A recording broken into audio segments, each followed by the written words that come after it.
आज अतिशय आनंदाची गोष्ट आहे की पुण्याच्या वाहतुकीच्या कोंडीवर एक मोठा उपाय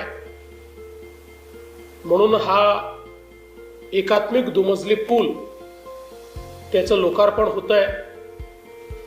आणि साहजिकच आपल्या सर्वांना या लोकार्पणाच्या निमित्ताने स्वर्गीय अजितदादांची आठवण होते, कारण हा एकात्मिक दुमजली पूल बांधण्याकरता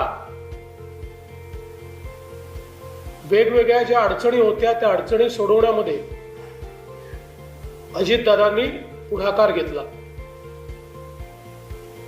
काही पूल पाडायचे होते, मग नवीन पूल बांधायचा होता आणि पुण्यासारख्या शहरामध्ये ज्या ठिकाणी विचारवंत मोठ्या प्रमाणात आहेत, मतमतांतर मोठ्या प्रमाणात असतात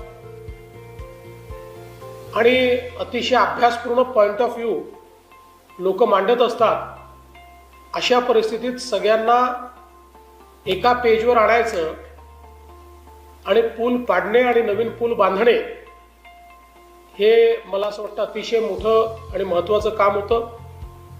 पण दादांनी सगळ्यांना विश्वासात घेतलं आणि विविध पक्षांचे नेते असतील, सर्व लोक एकत्रित आल्यामुळे त्या ठिकाणी हे काम होऊ शकलं।